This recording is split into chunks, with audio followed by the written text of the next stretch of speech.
Hello, welcome to circuit अड्डा। तो last lecture में हम लोगों ने बीजेटी देख लिया था। ठीक है, लास्ट लेक्चर में हम लोगों ने बीजेटी कंप्लीट कर लिया था। ठीक है, जैसा मैं आपको बताया था कि जब हम पावर ट्रांजिस्टर में आएंगे, ठीक है, जब हम पावर इलेक्ट्रॉनिक्स में ट्रांजिस्टर्स के बारे में बात करेंगे, ठीक है, ट्रांजिस्टर्स के बारे में बात करेंगे। तो हमारा पावर पावर ट्रांजिस्टर्स बहुत सारे टाइप्स है, लेकिन मेनली हम तीन टाइप्स का ट्रांजिस्टर्स देखेंगे। ठीक है, तो सबसे पहला हमारा बीजेटी था, जिसको हम लोग बोलते थे बाईपोलर जंक्शन ट्रांजिस्टर। ठीक है, उसके बाद जो दूसरा हमारा सबसे ज़्यादा इम्पोर्टेंट था वो था हमारा मॉसफेट। ठीक है, इसका फुल फॉर्म है हमारा metal oxide silicon field effect transistor. ठीक है, metal oxide silicon field effect transistor था इसका पूरा नाम। ठीक है, ये हमारा दूसरा टाइप है। ठीक है, उसके बाद हमारा फील्ड इफेक्ट ट्रांजिस्टर आ गया, आप लिख लीजिएगा।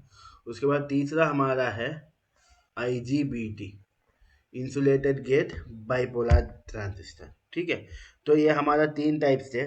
ठीक है, ये नाम थोड़ा गलत है। ठीक है, सॉरी, ये मैं गलती से बोल दिया हूँ।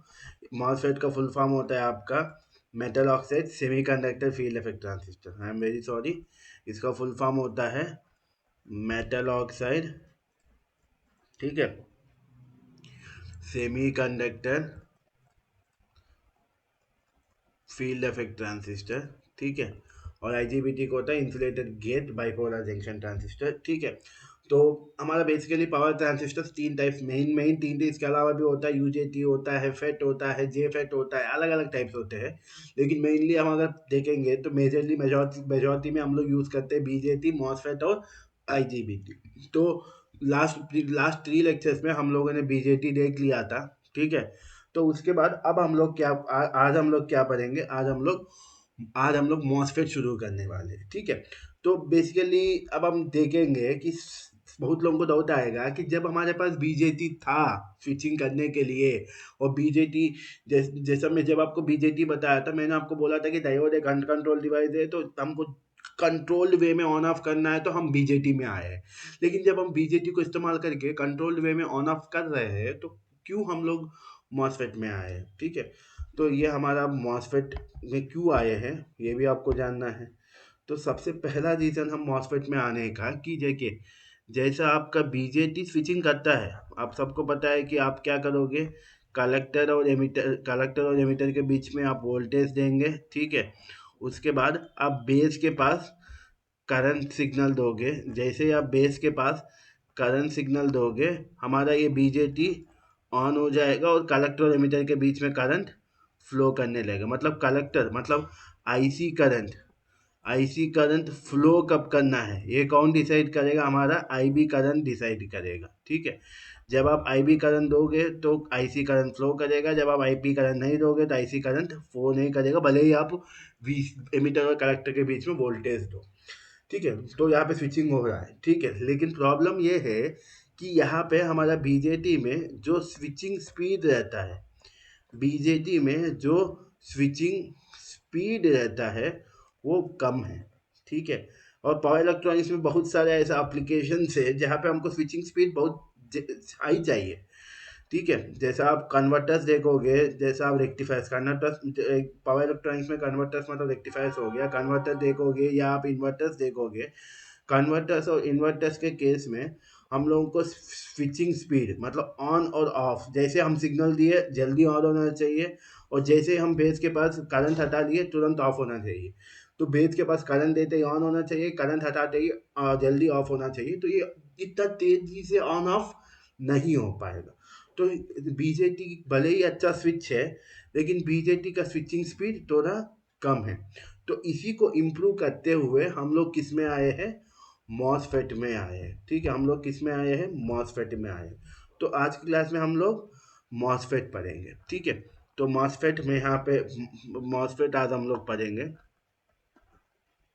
मॉसफेट, इसका फुल फॉर्म आपको मैं पहले ही लिखा हूँ, लेकिन टॉपिक शुरू हुआ तो फिर से एक बार लिख लीजिएगा। मेटल ऑक्साइड सेमी कंडक्टर, ठीक है, field effect transistor. Metal oxide semiconductor field effect transistor, ये हमारा मॉसफेट का फुल फॉर्म होता है, ठीक है। तो मॉसफेट में हम लोग क्या करते हैं, basically M O S technology use करते हैं। एम ओ एस टेक्नोलॉजी मतलब ये हमारा मॉसफेट का टेक्नोलॉजी, एम ओ एस मतलब यही मेटल ऑक्साइड सेमीकंडक्टर टेक्नोलॉजी होता है। तो इस टेक्नोलॉजी में होता क्या है, जब आप मॉसफेट का कंस्ट्रक्शन देखोगे आपको समझ में आएगा, ठीक है। तो जैसा अगर आप देखोगे, जैसा आप बीजेटी में अगर मैं आपसे पूछूं बीजेटी में क्या क्या टर्मिनल्स थे, तो आप बोलोगे सर बेस था, कलेक्टर था और एमिटर था। लेकिन जब आप मॉसफेट में आओगे, मॉसफेट भी ट्रांजिस्टर का फैमिली में आएगा, ठीक है। लेकिन जब आप मॉसफेट में आओगे, बेस की जगह यहाँ पे टर्मिनोलॉजी चेंज हो जाएगा, गेट आ जाएगा, कलेक्टर की जगह ड्रेन आ जाएगा, एमिटर की जगह सोर्स आ जाएगा। तो मॉसफेट में आपका टर्मिनोलॉजी ये रहेगा। बीजेटी में बेस कलेक्टर एमिटर था, लेकिन मॉसफेट में आप आओगे तो आपका गेट ड्रेन और सोर्स रहेगा, ठीक है। तो मॉसफेट में आप गेट ड्रेन और सोर्स के नाम से आप यहाँ पे जानोगे, ठीक है। और मॉसफेट में सबसे इम्पोर्टेंट स्पीड यहाँ पे क्या है, मॉसफेट में हमारा स्विचिंग स्पीड बीजेटी से काफ़ी अच्छा है। मतलब मॉसफेट बहुत जल्दी ऑन ऑफ होगा। तो आप लोगों को कुछ लोगों को डाउट आएगा कि बीजेटी में क्यों स्विचिंग स्पीड कम है। क्योंकि बीजेटी का फुल फॉर्म में मैं लिखा हूँ, बीजेटी का नाम क्या है, बाइपोलर जंक्शन ट्रांजिस्टर। मतलब बीजेपी में जो करंट का कंडक्शन हो रहा है वो होल्स और इलेक्ट्रॉन्स दोनों की वजह से कंडक्शन हो रहा है। जब होल्स और इलेक्ट्रॉन्स दोनों फ्लो करने लगेंगे तो कहीं पे होल्स इलेक्ट्रॉन्स का रिकॉम्बिनेशन होगा। मतलब होल कुल मिला के जब कोई भी डिवाइस के अंदर दो चार्ज होंगे तो अंदर एक कैपेसिटेंस इफेक्ट आएगा, मतलब अंदर एक स्टोरेज चार्ज आ जाएगा। तो ये स्टोरेज चार्ज की वजह से करंट सडनली बढ़ना घटना ये चीज़ें नहीं हो पाएंगे, इसलिए करंट धीरे धीरे बढ़ेगा, धीरे धीरे घटेगा। तो इसकी वजह से स्विचिंग स्पीड में थोड़ा इफेक्ट पड़ता है, ठीक है। तो दो, क्योंकि क्यों यहाँ पे बीजेटी में दो चार्ज कैरियर्स की वजह से करंट फ्लो करता है, होल्स और इलेक्ट्रॉन दोनों के मूवमेंट की वजह से बीजेटी में करंट फ्लो करता है।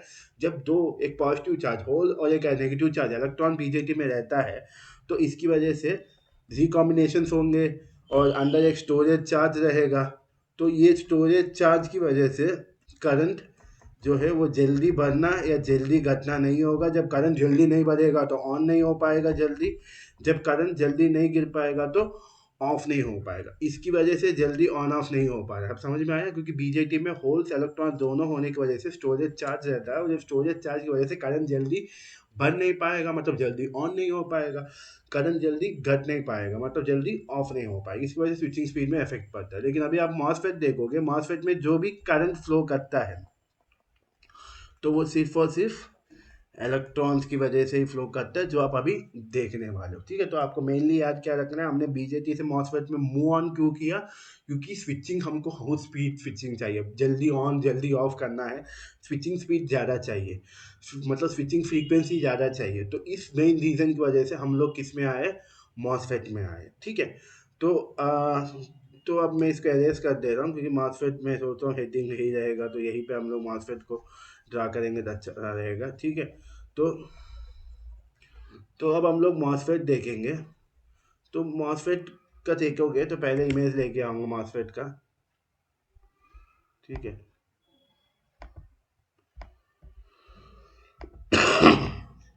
ठीक है, ये आपका मॉसफेट का इमेज है।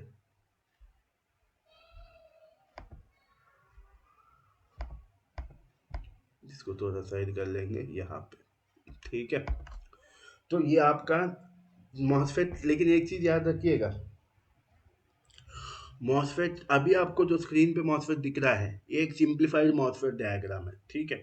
मतलब ये जो स्क्रीन पे अभी आपको मॉसफेट दिख रहा है, तो ये जो मॉसफेट है ये लो पावर मॉसफेट है, ठीक है। ये आपका लो पावर मॉसफेट है।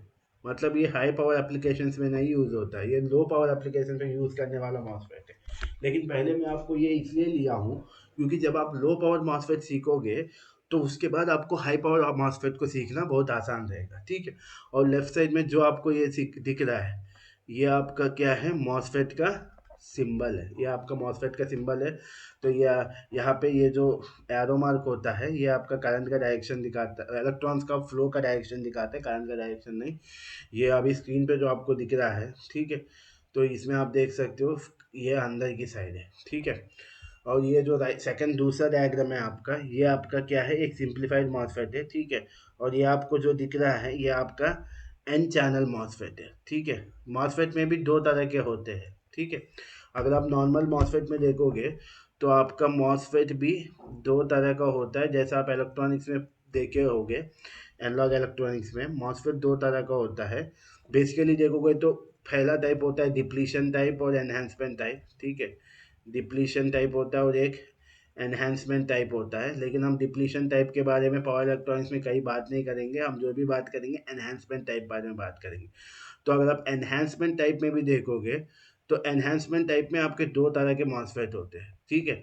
एक होता है एन चैनल एनहेंसमेंट मॉसफेट, एक होता है पी चैनल एनहेंसमेंट मॉसफेट। मतलब आपका जो एनहेंसमेंट मॉसफेट होता है वो दो तरह का होता है, एक एन चैनल और एक पी चैनल। एन चैनल वाले में जो भी करंट फ्लो करता है वो सिर्फ और सिर्फ इलेक्ट्रॉन्स की वजह से फ्लो करता है, और पी चैनल में जो भी करंट फ्लो करता है वो सिर्फ और सिर्फ होल्स की वजह से फ्लो करता है। तो ये दो तरह के होते हैं, लेकिन पावर इलेक्ट्रॉनिक्स में हम देखेंगे तो हम mainly N channel enhancement MOSFET use करते हैं। तो पावर इलेक्ट्रॉनिक्स में आपको कोई चीज़ कंफ्यूज होने की ज़रूरत नहीं है। पावर इलेक्ट्रॉनिक्स में जो भी यूज़ करेंगे हम N channel enhancement type MOSFET use करते हैं, क्योंकि पावर इलेक्ट्रॉनिक्स में मेजरली हम इलेक्ट्रॉन्स का फ्लो पे कॉन्सेंट्रेट करेंगे, क्योंकि हम पावर इलेक्ट्रॉनिक्स में यूज़ कर रहे हैं। मतलब हाई पावर एप्लीकेशन, मतलब आप पावर सिस्टम्स में यूज़ करोगे जहाँ पे आपका ट्रांसफार्मर, जनरेटर, ट्रांसमिशन लाइंस होते हैं। ट्रांसमिशन लाइंस में करंट को फ्लो करवाने से पहले आप पावर इलेक्ट्रॉनिक डिवाइस लगाओगे तो वहाँ पे इलेक्ट्रॉन्स की वजह से फ्लो होता है, क्योंकि कंडक्टिंग मटेरियल में करंट फ्लो करेगा अल्टीमेटली। डिवाइस भले आपका पहला लगा रहेगा, आपका फॉर एग्जांपल मान लो आप जब आप पावर सिस्टम्स पढ़े होगे तो उसमें आप देखोगे H V D C transmission. तो एच वी टी सी में बेसिकली हम डीसी वोल्टेज नहीं जनरेट करते, हम बेसिकली क्या करते हैं, हाई वोल्टेज एसी को हाई वोल्टेज डीसी में कन्वर्ट करते हैं। तो वहाँ पे एक कन्वर्टर लगा रहता है जिसको आप रेक्टिफायर भी बोलते हो। तो ये कन्वर्टर हाई वोल्टेज एसी को हाई वोल्टेज डीसी में कन्वर्ट करता है, उसके बाद ये ट्रांसमिट किया जाता है नॉर्मल कंडक्टर यूज़ करके, ठीक है। तो इसलिए नॉर्मल कंडक्टर में ये फ्लो करवाते हैं, तो इसलिए हम पावर इलेक्ट्रॉनिक्स में मेजरली हम लोग एन चैनल पे ही कॉन्सेंट्रेट करते हैं। तो कंफ्यूज होने की कोई बात नहीं है। तो मॉसफेट में भी हम जो यूज़ करेंगे वो हम लोग कौन सा यूज़ करेंगे, N channel type MOSFET use करेंगे, ठीक है। तो अब आपको मॉसफेट का सिंबल पता है, ऐसा कटा रहेगा। और ये जैसे मॉसफेट में आपको मैं बोल रहा हूँ तीन टर्मिनल्स होते हैं, एक आपका ड्रेन, एक आपका सोर्स और एक आपका गेट। ये गेट आपका ट्रांजिस्टर के एनालॉगी में ये बेस जैसा हो गया, ड्रेन आपका कलेक्टर जैसा हो गया, और सोर्स आपका बीजेटी में एमिटर जैसा हो गया। लेकिन ये आपको यहाँ पे ड्रेन, सोर्स और गेट के हिसाब से जानिएगा, ठीक है, ठीक है। अब हम लोग क्या करेंगे, अब हम लोग ये मॉसफेट काम कैसे करता है पहले इसका कंस्ट्रक्शन देखते हैं, ठीक है। तो ये जो नीचे है, बेसिकली हम लोग स्टार्टिंग मॉसफेट बनाते समय हम लोग क्या करते हैं, एक पी सबस्ट्रेट लेते हैं। पी सबस्ट्रेट मतलब एक बड़ा सा पी टाइप सेमीकंडक्टर मटेरियल लेते हैं, ये पी लेयर है हमारा।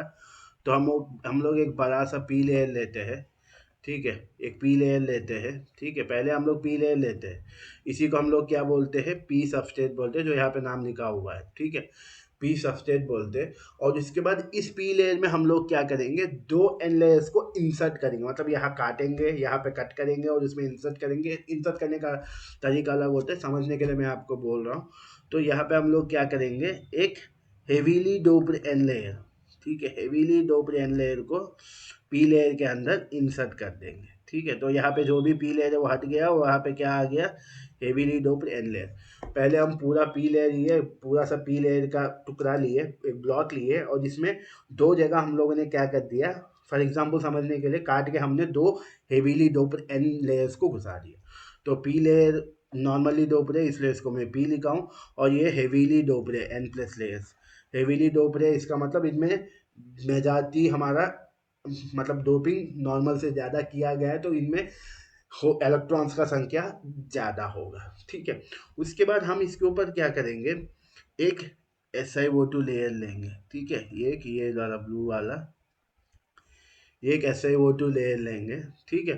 तो इस लेयर को हम लोग क्या बोलते हैं, सिलिकॉन डाइऑक्साइड लेयर, जो कि एक इंसुलेटिंग मटेरियल होता है, मतलब इसमें इस लेयर से करंट नहीं फ्लो कर पाएगा, ठीक है। तो उसके बाद ये बस आपको दिखाने के लिए दिखाया हूँ, सिलिकॉन SiO2 लेयर लेंगे, ठीक है। उसके बाद इसमें कट करके यहाँ पे एक, इसमें कट करके यहाँ पे हम लोग क्या करेंगे, कट करके एक मेटल टर्मिनल लगाएंगे, यहाँ पे भी कट करके एक मेटल टर्मिनल लगाएंगे। ये मेटल टर्मिनल इधर वाला N प्लस लेयर को टच कर रहा है और ये मेटल टर्मिनल इधर वाला N प्लस लेयर को टच कर रहा है। और एक और मेटल लेयर लेंगे, लेकिन इसको सेमीकंडक्टर लेयर के ऊपर लगाएंगे, सिलिकॉन लेयर के ऊपर लगाएंगे। ये किसी भी सेमीकंडक्टर मेटेरियल को टच नहीं करेगा, ठीक है। तो ये जो इधर वाला मेटल टर्मिनल जो इधर वाला N प्लस लेयर को जाकर टच कर रहा है, इसको हम लोग सोर्स बोलेंगे। इधर वाला मेटल टर्मिनल जो इधर वाला N प्लस लेयर को टच कर रहा है, इसको हम लोग ड्रेन बोलेंगे। और ये जो मेटल टर्मिनल जो SiO2 लेयर के ऊपर है, ये किसी को टच नहीं कर रहा है, इसके पास इससे जो टर्मिनल हमने निकाला, इसको हम लोग गेट बोलेंगे, ठीक है।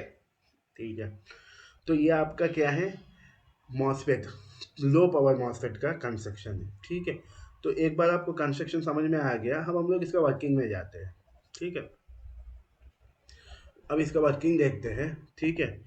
इसमें वर्किंग समझने के लिए अब हम लोग क्या करेंगे, हम लोग क्या करेंगे, गेट के पास वोल्टेज देंगे। तो गेट के पास मैं पॉजिटिव वोल्टेज दिया हूँ, ठीक है। पहले इनिशियली स्टार्टिंग में हम लोग मानते हैं, हम लोग यहाँ पे कोई वोल्टेज नहीं दे रहे, गेट के पास कोई वोल्टेज नहीं दे रहे, हम लोग बस ड्रेन और सोर्स के बीच में हमने वोल्टेज लगाया, ठीक है। तो अब अगर आप देखोगे इस कंडीशन में, अगर आप देखोगे इस कंडीशन में अगर आप देखोगे,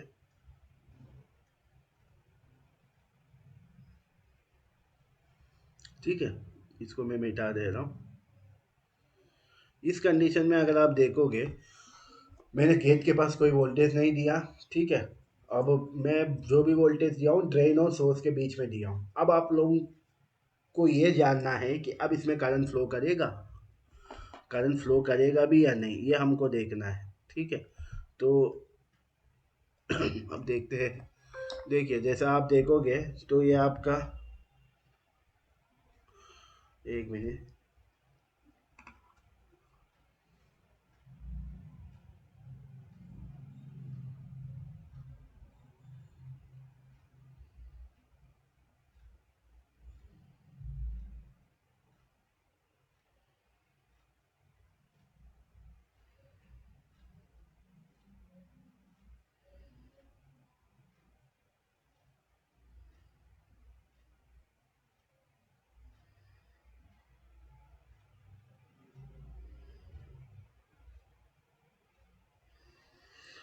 ठीक है।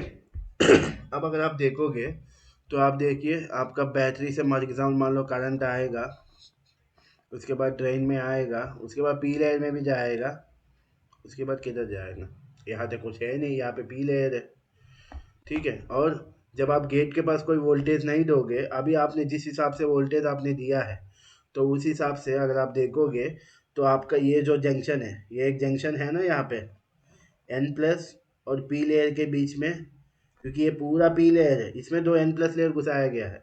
तो ये जो N प्लस और पी लेयर के बीच में ये आपका एक जंक्शन है। सेम वैसे ही एक N प्लस, यहाँ पे भी एक जंक्शन है, ठीक है। ये दोनों जो जंक्शन है, ये दोनों जंक्शन आपके रिवर्स बयास होंगे। रिवर्स बयास क्यों होंगे, आप देखिए एन प्लस लेयर को आप पॉजिटिव दे रखे हो तो ये रिवर्स बयास में रहेंगे, तो ये दोनों जंक्शन आपके रिवर्स बयास में रहेंगे।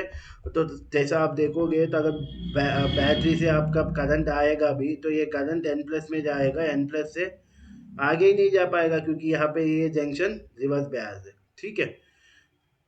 ठीक है, या तो आप अगर ये देखोगे ये नेगेटिव टर्मिनल है और यहाँ पे एन प्लस ले रहे, तो ये इलेक्ट्रॉन्स को धकेलेगा, ठीक है। यहाँ से जितने भी इलेक्ट्रॉन्स है ये सारे इधर आएंगे, लेकिन ये जंक्शन पार ही नहीं कर पाएंगे। पार करने के बाद यहाँ पे कोई चैनल है नहीं फ्लो करने के लिए, ऊपर से ये जंक्शन आपका रिवर्स बयास है। ये सब क्यों हुआ, भले ही मैंने ड्रेन और सोर्स के बीच में वोल्टेज दे रखा है, लेकिन गेट के पास कोई वोल्टेज ना देने की वजह से ये जो पी सबस्टेट और एन प्लस लेयर के बीच में जो जंक्शन बन रहे हैं वो जंक्शन रिवर्स बायस है, और ये दोनों एन प्लस के बीच में कोई कंडक्टिंग पाथ नहीं है, तो करंट किसी भी हालत में फ्लो नहीं कर पाएगा। ठीक है, तो अब करंट को फ्लो करवाने के लिए हमको क्या करना पड़ेगा? तो करंट को फ्लो करवाने के लिए, यहाँ तक आपको समझ में आ गया, तो अब करंट को फ्लो करवाने के लिए हम लोग क्या करेंगे, ये वाला सर्किट में आएंगे। अब देखिएगा, अब करंट को फ्लो करवाने के लिए मैं क्या कर रहा हूँ, अब मैं गेट के पास वोल्टेज दे रहा हूँ। ठीक है, गेट के पास एक वोल्टेज दे रहा हूँ, तो अब क्या होगा? ठीक है, अब क्या होगा देखते हैं। अब क्या होगा जब आप गेट के पास वोल्टेज दे रहे हो, ठीक है, ये हमारा पॉजिटिव है, ये हमारा नेगेटिव है, और ये पॉजिटिव वोल्टेज जाके सीधा गेट टर्मिनल को लग रहा है। ठीक है, तो अब यहाँ पे क्या है, ये पॉजिटिव टर्मिनल है, तो यहाँ ये पॉजिटिव टर्मिनल एक फोर्स बनाएगा। फोर्स तो बनेगा ही, वोल्टेज है भैया, पॉजिटिव चार्ज है, तो ये फोर्स क्या करेगा, पॉजिटिव किस पे अट्रैक्ट करेगा, नेगेटिव के अट्रैक्ट करेगा। तो बेसिकली क्या होगा, इस पूरा पी सबस्टेट में, ये पी सबस्टेट में जो भी माइनॉरिटी कैरियर्स है, पी सबस्टेट में मेजॉरिटी तो होल्स होंगे, माइनॉरिटी भी तो होंगे, तो माइनॉरिटी कैरियर्स क्या होंगे, इलेक्ट्रॉन्स होंगे। वो सारे इलेक्ट्रॉन्स आके यहाँ पे अट्रैक्ट होंगे और यहाँ पे आके जमने लगेंगे। ठीक है, और दूसरी चीज़ क्या है, इसके पहले मैं आपको बताया था, ये जंक्शन, ये जो एन प्लस और पी के बीच में ये वाला जंक्शन, और एन प्लस और पी के बीच में ये वाला जंक्शन, ये दोनों जंक्शन आपके रिवर्स बायस थे पहले, लेकिन जैसे ही आप गेट के पास पॉजिटिव वोल्टेज लगाओगे, ये दोनों जंक्शन आपके क्या हो जाएंगे, फॉरवर्ड बायस हो जाएंगे। ठीक है, पहला क्या हुआ, जब आप गेट के पास पॉजिटिव पॉजिटिव वोल्टेज लगाए हो, तो गेट से कोई करंट फ्लो नहीं कर पाएगा, ये चीज़ याद रखिएगा। अब ये मत सोचो सर गेट से है तो गेट से कोई करंट फ्लो करेगा, नहीं, गेट से कोई इलेक्ट्रॉन्स होल्स कुछ नहीं फ्लो कर पाएंगे, क्योंकि ये गेट टर्मिनल ये है, और यहाँ पे हमारा लेयर है, दोनों के बीच में SiO2 लेयर है। ड्रेन में करेगा, क्योंकि ड्रेन हमारा डायरेक्ट हमारा एन प्लस लेयर से कनेक्ट है, सोर्स भी हमारा डायरेक्ट एन प्लस लेयर से कनेक्ट है, लेकिन ड्रेन हमारा गेट हमारा कोई भी लेयर से कनेक्ट नहीं है, क्योंकि गेट और लेयर के बीच में ऐसा ही वो टू लेयर है, सिलिकॉन डाइऑक्साइड का लेयर है, जो कि एक इंसुलेटिंग मटेरियल है, तो यहाँ पे करंट नहीं फ्लो करेगा, लेकिन ये बैटरी का जो पॉजिटिव टर्मिनल है, इसका प्रभाव की वजह से ये पॉजिटिव टर्मिनल क्या करेगा, पी सबस्टेट में जितने भी इलेक्ट्रॉन्स है उन सबको अट्रैक्ट करेगा। तो अब क्या होगा, यहाँ पे इलेक्ट्रॉन्स आके जमने लगेंगे। ठीक है, ऊपर से ये दोनों लेयर फॉरवर्ड बायस हो गए, ये जंक्शन। अब क्या होगा, अब आपका ड्रेन का करंट की वजह से अब क्या होगा, इलेक्ट्रॉन्स, ये नेगेटिव है ये पॉजिटिव है, तो यहाँ से इलेक्ट्रॉन्स निकलेंगे, निकल के ये जंक्शन पार कर लेंगे, तो ये जंक्शन फॉरवर्ड बायस हो गया। उसके बाद यहाँ पे एक टेम्पररी पाथ बना हुआ है, पहले यहाँ था नहीं, पहले यहाँ पे कोई पाथ था नहीं, लेकिन जैसे आप गेट के पास पॉजिटिव दिए थे, सारे इलेक्ट्रॉन्स आके यहाँ पे जम गए।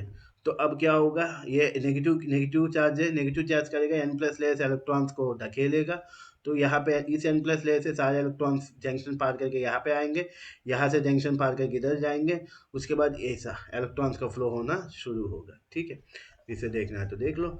जैसे ही आप यहाँ पे पॉजिटिव चार्ज दोगे, तो ये पॉजिटिव वोल्टेज दोगे, तो पॉजिटिव वोल्टेज भले ही कुछ करंट फ्लो नहीं कर पाएगा, लेकिन सारे इलेक्ट्रॉन्स को खींचेगा, और इलेक्ट्रॉन्स आके यहाँ पे जमेंगे, इधर पार करके इधर नहीं जाएंगे। जैसा ड्रेन में हो रहा है, जैसे ड्रेन में क्या हो रहा है, इलेक्ट्रॉन्स, एन लेयर के इलेक्ट्रॉन्स इधर से पार करके ड्रेन टर्मिनल में जा रहा है, लेकिन गेट के पास इलेक्ट्रॉन्स पार नहीं कर पाएंगे, क्योंकि यहाँ पे बीच में एक इंसुलेटिंग मटेरियल है, ऐसा ही वो तो लेयर है ये। ठीक है, तो क्या होगा, जब आप गेट के पास पॉजिटिव वोल्टेज दोगे, ये पॉजिटिव वोल्टेज के प्रभाव की वजह से पी लेयर में जितने भी माइनॉरिटी कैरियर्स है वो आके यहाँ पे जमने लगेंगे, तो इलेक्ट्रॉन सब अट्रैक्ट हुए, यहाँ आके यहाँ पे रुक जाएंगे, आगे नहीं जा पाएंगे, क्योंकि यहाँ पे एक सेमीकंडक्टर, तो यहाँ पे एक इंसुलेटिंग मटेरियल है, ऐसे वो टू लेयर, तो सारे इलेक्ट्रॉन्स आके यहाँ पे इकट्ठा होंगे।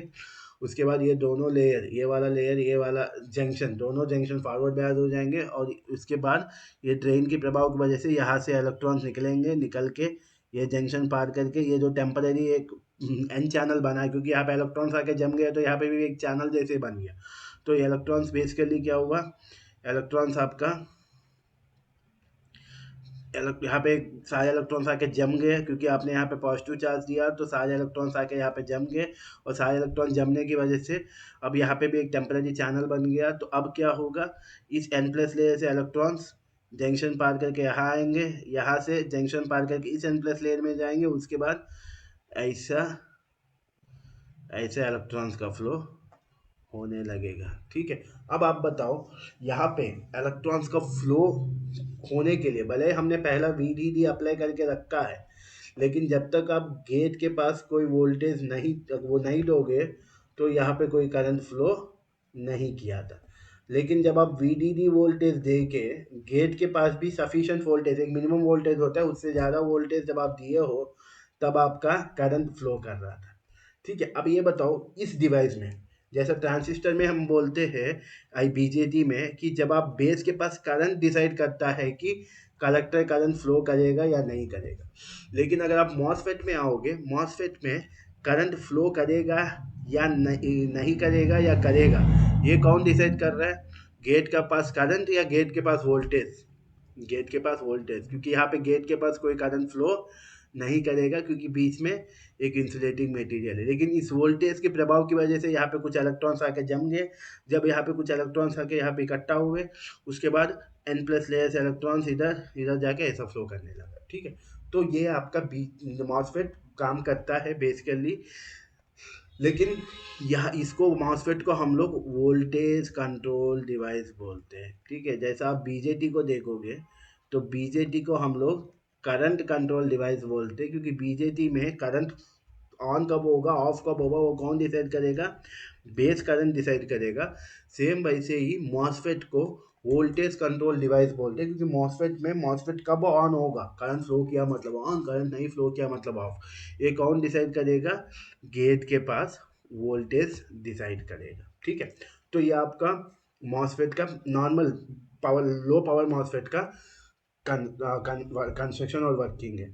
तो अब एक बार आप हाई पावर मॉसफेट का भी कंसेप्ट देखिए, क्योंकि लो पावर का आपको समझ में आ गया, तो कॉन्सेप्ट यही है, वर्किंग सेम ऐसे ही है। जब आप वोल्टेज दोगे तो इलेक्ट्रॉन्स आके जमेंगे और ये जंक्शन फॉरवर्ड बायस होंगे, करंट फ्लो करेगा।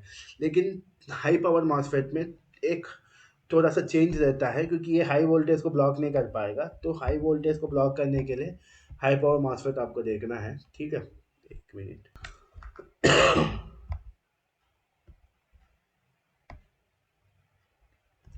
देखिएगा, अभी आपको स्क्रीन पे जो दिख रहा है ये आपका क्या है? हाई पावर मॉसफेट है। ये पावर मॉसफेट है, major high power high voltage applications में यूज़ किया जाता है। तो इसमें बेसिकली क्या किया है देखिएगा। ठीक है, इसमें बेसिकली क्या किया है, इसमें देखिए, इस जैसा वहाँ पे हम लोगों ने क्या लिया था, पिछले वाले में हमने पी सबस्ट्रेट लिया था, लेकिन यहाँ पे क्या करेगा, एक एन प्लस लेयर लेगा, एक heavily doped N plus layer लेगा। ठीक है, एक हेवीली डोप्ड ये एन प्लस लेयर लेगा। ठीक है, और इस heavily doped N plus layer में, ठीक है, अब क्या करेगा, इसके अंदर एक बहुत lightly doped N minus layer लेगा। ठीक है, इसके अंदर काट के एक lightly doped N minus layer लेगा। ठीक है, उसके बाद फिर से इसको काट के इसके अंदर क्या करेंगे, नॉर्मली डोप्ड दो पी लेयर घुसाएंगे, नॉर्मली डोप्ड दो पी लेयर इसके अंदर रख देंगे। ठीक है, उसके बाद अब इस पी लेयर के अंदर फिर से क्या करेंगे, ठीक है, अब इस पी लेयर के अंदर एक और कलर लेते हैं। ठीक है, चार heavily doped N plus layers लेंगे, चार heavily doped N plus layers लेंगे। दो एन प्लस लेयर इधर वाले पी लेयर के अंदर घुसाएंगे और दो एन प्लस लेयर इधर वाले पी लेयर के अंदर घुसाएंगे। समझ में आया? सबसे पहले एक एन प्लस सबस्ट्रेट लेंगे। ठीक है, इसके अंदर क्या करेंगे, एक lightly dope N minus layer लगा दिए जो कि ब्लैक वाला था। ठीक है, ठीक है, उसके बाद इसके अंदर फिर से दो नॉर्मली डोप्ड पी लेयर्स को लगाया। ठीक है, और इनके अंदर इधर चार heavily doped N plus layer लगाया। ठीक है, तो उसके बाद जो बन के आएगा, उसके बाद क्या करेंगे, नीचे एक मेटल, ये मेटल लेयर है, नीचे एक मेटल टर्मिनल लगाएंगे और यहाँ पे एक मेटल टर्मिनल लगाएंगे जो कि इन दोनों पी एन प्लस लेयर्स को टच कर रहा है। यहाँ पे एक मेटल टर्मिनल लगाएंगे जो कि ये दोनों एन प्लस लेयर्स को टच करेगा। उसके बाद एक SiO2 लेयर लगा देंगे जो कि एक इंसुलेटिंग मटेरियल है, और इस SiO2 लेयर के ऊपर एक टर्मिनल लगाएंगे जो कि हमारा गेट टर्मिनल है। ये इससे ये किसी को टच नहीं करेगा, ये वाला टच करेगा, सोर्स वाला दोनों N प्लस को टच करेगा, इधर वाला सोर्स भी दोनों N प्लस को टच करेगा, और ड्रेन वाला नीचे वाला N प्लस को टच करेगा। इसमें कंस्ट्रक्शन में तो डिफरेंस है, ये हटा देता हूँ ताकि आपको क्लियरली दिखे। ठीक है, हम लोग क्या किए, नीचे एक मेटल लेयर लगा है, यहाँ पे एक मेटल लेयर लगाया, यहाँ पे एक मेटल लेयर लगाया, ये तीनों metal layer N plus layers को टच कर रहा है। ये वाला मेटल लेयर ये दोनों N प्लस लेयर्स को टच कर रहा है, ये वाला मेटल लेयर इन दोनों N प्लस लेयर्स को टच कर रहा है, और ये वाला मेटल टर्मिनल इस N प्लस को टच कर रहा है। तो ये दोनों मेटल टर्मिनल से जो टर्मिनल निकला है वो सोर्स है, नीचे वाले से जो टर्मिनल निकाला है वो ड्रेन है, ये टच है। ये ड्रेन हमारा नीचे वाला N प्लस से टच है, ये सोर्स हमारा ये दोनों N प्लस से टच है, ये सोर्स हमारे ये दोनों N प्लस से टच है। उसके बाद ये जो टर्मिनल है गेट टर्मिनल, ये किसी से टच नहीं है क्योंकि बीच में ऐसे वो टूल है। ठीक है, तो अब ये कंस्ट्रक्शन है, ये हेवीली डोप्ड, ये हमारा ये कंस्ट्रक्शन इसलिए किया गया ताकि ये हाई वोल्टेज को रोक सके और हाई वोल्टेज में काम भी कर सके। ठीक है, ये जो यहाँ पे ये जो इसका मोटापा है, ये कितना मोटा रखना है वो कौन डिसाइड करेगा, आप कितना हाई वोल्टेज में इसको यूज़ करोगे। अब ज़्यादा हाई वोल्टेज में यूज़ करोगे तो ये जो एन माइनस लेयर है ये थोड़ा और मोटा लोगे। ठीक है, क्योंकि एन माइनस लेयर आपको जो बताया था कि lightly doped N layers decide करते हैं, कोई भी पावर इलेक्ट्रॉनिक डिवाइस में lightly doped N layer decide करता है कि ये कितना हाई वोल्टेज में यूज़ होने वाला है। ठीक है, तो अब इसका वर्किंग देखेंगे तो इसका वर्किंग भी सेम वैसे ही है। आपके लिए ये क्लोज कर देता हूँ यहाँ पे। ठीक है, ये सब भी क्लोज कर देता हूँ ताकि आपको, क्योंकि मैं पहले से डायग्राम उतार लेता हूँ बुक से। ठीक है, अगर आपको भी कोई बुक फॉलो करना है तो जैसा मैं स्टैंडर्ड बुक फॉलो करता हूँ, मैं अपने के लिए PS बिमरा फॉलो करता हूँ। ठीक है, power electronics bye PS Bimra, आप अपने हिसाब से फॉलो कर सकते हैं, वैसे ही मैं आपको पूरा डिटेल में समझा देता हूँ। ठीक है, तो आप मेरा लेक्चर देख के भी समझ सकते हैं, नहीं तो आप अगर आपको जो भी स्टैंडर्ड बुक मिल रहा है वो आप यूज़ कर सकते हो। ठीक है, तो मैं अपने लिए PS बिमरा यूज़ करता हूँ। ठीक है, power electronics bye PS Bimra. ठीक है, अच्छा है वो किताब, समझ में आ जाएगा। ठीक है, ठीक है, तो अब देखो क्या होता है। ठीक है, फिर से वही कंडीशन लेंगे, मैं यहाँ पे गेट के पास इस वक्त अभी कोई वोल्टेज नहीं लगाया हूँ। ठीक है, गेट के पास मैं कोई वोल्टेज नहीं लगाया हूँ। ठीक है, अभी ये मान लेते हैं। ठीक है, तो उसके बाद अब मैं गेट और यहाँ दो सोर्स है, दोनों सोर्स को आपस में बांध दिया है, दोनों को आपस में कनेक्ट कर देंगे क्योंकि दोनों एक ही है। ठीक है, तो जैसा आप देख सकते हैं, जैसा आप देखोगे ये दोनों को एक सेम टर्मिनल से लगा के ये हमारे बैटरी का नेगेटिव से लगा दिए, और ड्रेन को हम लोग अपने बैटरी का पॉजिटिव से कनेक्ट कर दिए। ठीक है, तो अगर आप अभी देखोगे कि करंट फ्लो करेगा या नहीं करेगा, देखते हैं। ठीक है, ये N प्लस लेयर है, कोई दिक्कत नहीं। ये N माइनस लेयर है, ये बीच में ये कोई जंक्शन नहीं है। पहली बात, ये कोई जंक्शन नहीं होता, मैं आपको पिछली बार ही बोला था, जंक्शन उसको बोला जाता है जहाँ पे दो डिफरेंट लेयर्स मिलते हैं, एक पी लेयर और N लेयर का मिक्सिंग जहाँ टच रहते हैं उसको जंक्शन बोलते हैं। तो N प्लस और N माइनस के बीच में कोई जंक्शन नहीं है। ठीक है, उसके बाद अब आप देखोगे यहाँ पे भी आपको जंक्शन ये मिल रहा है, क्योंकि यहाँ पे ये आपका एक जंक्शन है। ठीक है, और इधर साइड भी एक जंक्शन आपका बना हुआ है। ठीक है, तो यहाँ पे भी आपका दो जंक्शन बने हुए हैं। ठीक है, एक इधर और एक इधर। ठीक है, और जैसा उसमें था सेम वैसे ही अभी हम लोग गेट के पास कोई वोल्टेज नहीं दिए, तो ये जो जंक्शन है यहाँ पे, ये जंक्शन हमारा रिवर्स बायास रहेगा। ठीक है, ये जंक्शन हमारा रिवर्स बायास रहेगा। तो अब आप करंट को फ्लो करवाना चाहोगे तो मान लो अगर इलेक्ट्रॉन्स फ्लो करना चाहेंगे तो इलेक्ट्रॉन्स, क्योंकि ये पॉजिटिव चार्ज है नीचे, ये पॉजिटिव चार्ज इलेक्ट्रॉन्स को धकेलेगा, तो अगर आप देखोगे, तो भले ही आपका इलेक्ट्रॉन्स यहाँ से इसलिए यहाँ पे आएगा, यहाँ से अब या तो इलेक्ट्रॉन्स किधर जा सकते हैं या तो इलेक्ट्रॉन्स इधर जा सकते हैं, लेकिन दोनों साइड जाने के लिए इसको एक जंक्शन पार करना है, और ये जो जंक्शन है हमारा क्या है, अभी रिवर्स बायस पड़ा हुआ है। तो रिवर्स बायस जंक्शन को इलेक्ट्रॉन्स पार नहीं कर पाएंगे। ठीक है, इलेक्ट्रॉन्स के पास दो पाथ है, लेफ्ट साइड से भी जा सकते हैं, राइट साइड से भी जा सकते हैं, क्योंकि दोनों सोर्स है, लेकिन दोनों साइड से जाने के लिए पहले इनको एक जंक्शन को पार करना पड़ेगा, जो कि रिवर्स बायस है, ठीक है। और पार करने के बाद फिर से इसको पी लेयर मिलेगा, तो यहाँ पे हाई रेजिस्टेंस मिल जाएगा, तो ये फ्लो कर नहीं पाएगा बेसिकली। तो जब तक आप गेट वोल्टेज नहीं लगाओगे तब तक आपका यहाँ पे करंट फ्लो नहीं कर पाएगा, भले ही करंट एन प्लस से एन माइनस में आया, एन माइनस से लेफ्ट या राइट किसी भी डायरेक्शन में जाना है तो इनको यहाँ पे एक जंक्शन मिल जाएगा, उस जंक्शन को वो क्रॉस नहीं कर पाएंगे क्योंकि वो जंक्शन हमारा रिवर्स बायस है, ठीक है। तो अब हम लोग क्या करें, तो अब हम लोग देखेंगे, इसको अरेंज कर दे रहा हूँ, ठीक है। अब इसको मैं अरेंज कर दे रहा हूँ। अब हम लोग क्या करेंगे, गेट के पास वोल्टेज लगाएंगे, ठीक है। तो अब हम लोग गेट के पास पॉजिटिव वोल्टेज लगाएंगे, तो जैसे ही मैं गेट के पास पॉजिटिव वोल्टेज लगाऊंगा, ठीक है, तो हम हमारा गेट क्या करेगा, गेट के पास पॉजिटिव चार्ज है, तो ये भले ही करंट फ्लो नहीं कर पाएगा गेट से, लेकिन इसका पॉजिटिव इफेक्ट रहेगा, फील्ड इफेक्ट रहेगा गेट का, इलेक्ट्रिक फील्ड। इसलिए इन सबको metal oxide semiconductor field effect transistor बोलते हैं। फील्ड इफेक्ट इसलिए बोलते हैं क्योंकि इलेक्ट्रॉन्स यहाँ आके जमने का रीज़न क्या है, गेट का इलेक्ट्रिक फील्ड है। भले ही गेट करंट नहीं फ्लो कर पा रहा, लेकिन गेट के पास जो आप पॉजिटिव वोल्टेज दे रहे हो, उस वोल्टेज का इलेक्ट्रिक फील्ड की वजह से इलेक्ट्रॉन्स अट्रैक्ट होके आ रहे हैं, ठीक है, आके वहाँ पे जम जा रहे हैं, आगे नहीं बढ़ पा रहे, ठीक है, इकट्ठा हो रहे हैं, ठीक है। तो सेम वैसे ही जब आप गेट के पास पॉजिटिव वोल्टेज देते हो, तो होता क्या है कि ये एन प्लस लेयर, ये एन माइनस लेयर, दोनों लेयर्स में इलेक्ट्रॉन्स है, ये सारे इलेक्ट्रॉन्स आएंगे यहाँ से, ठीक है। या आप ये देखोगे तो ये पी लेयर में भी कुछ माइनॉरिटी चार्जेस इलेक्ट्रॉन्स होंगे, तो इलेक्ट्रॉन्स आके यहाँ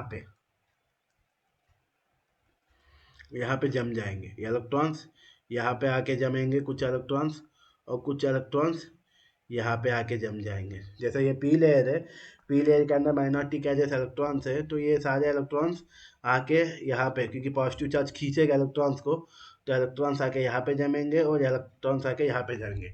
और ये जो जंक्शन है, ये जंक्शन हमारा क्या हो जाएगा, अब फॉरवर्ड बायस हो जाएगा, ठीक है। ये जंक्शन हमारा फॉरवर्ड बायस हो जाएगा। अब आप अगर करंट का डायरेक्शन देखोगे, अब अगर आप करंट का डायरेक्शन देखोगे, आपका करंट क्या होगा, जैसा ये पॉजिटिव चार्ज है ड्रेन का, तो ये इलेक्ट्रॉन्स को धकेलेगा, तो इलेक्ट्रॉन्स आएंगे एन प्लस से एन माइनस में आएंगे, एन माइनस से इधर आएंगे, और ये जंक्शन फॉरवर्ड बायस इसको आराम से पार कर लेंगे।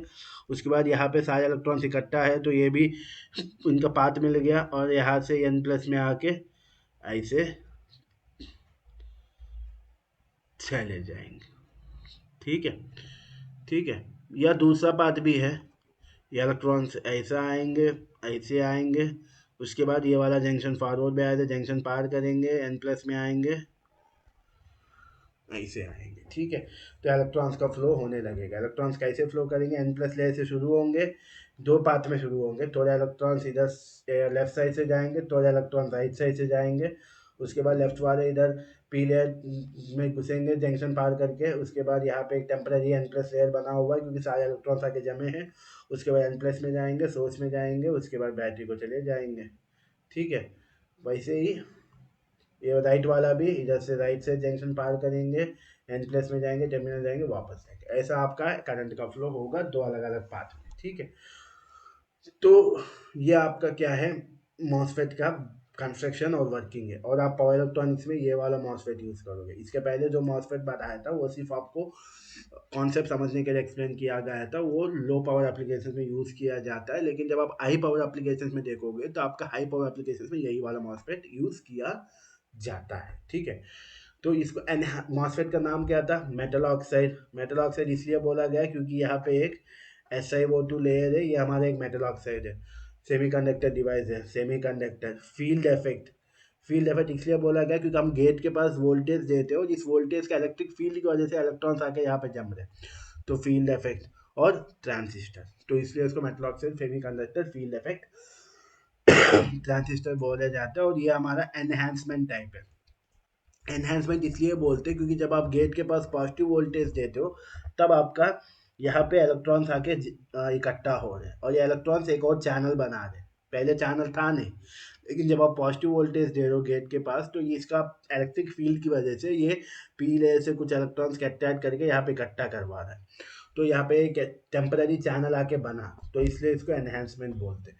तो कुल मिला के इसको हम लोग क्या बोलते हैं, metal oxide semiconductor steel effect transistor, जो कि एनहांसमेंट टाइप है। ठीक है, कंस्ट्रक्शन वर्किंग बहुत आसान है। जब आप गेट के पास वोल्टेज दोगे तो इस वोल्टेज, पॉजिटिव वोल्टेज की वजह से पीले ऐसे इलेक्ट्रॉन्स आके वहाँ पे इकट्ठा हो जाएंगे, पान नहीं कर पाएंगे क्योंकि वहाँ पे ऐसे CO2 ले रहे हैं। उसके बाद जब आप, और ये दोनों जंक्शन भी फॉरवर्ड हो जाएंगे, उसके बाद करंट फ्लो करने के लिए पाथ मिल जाएगा, क्योंकि पहले करंट फ्लो करने के लिए पाथ नहीं था। पहले इलेक्ट्रॉन्स N प्लस से N माइनस में आए, N माइनस में आने के बाद एक तो यहाँ पे जंक्शन रिवर्स बयास था, ऊपर से जंक्शन पार करने के बाद यहाँ पे कोई लेयर नहीं था, फिर से पी लेयर मिल रहा है। लेकिन जब आप गेट के पास पॉजिटिव वोल्टेज देते हो तो यहाँ पे एक टेम्पररी इलेक्ट्रॉन्स आके जम जा रहे हैं, और यहाँ पे एक टेम्पररी एन चैनल बन रहा है, और ऊपर से ये जो जंक्शन है, ये जंक्शन भी आपका फॉरवर्ड बायस हो रहा है। ठीक है, तो ऐसा आपका मॉसफेट काम करता है। तो लेक्चर थोड़ा लंबा हो गया, तो इसलिए हम लोग इसका स्टैटिक बिहेवियर कैरेक्टरिस्टिक्स और स्विचिंग कैरेक्टरिस्टिक्स हम लोग अगले लेक्चर में देखेंगे। ठीक है, तो thanks for watching the video.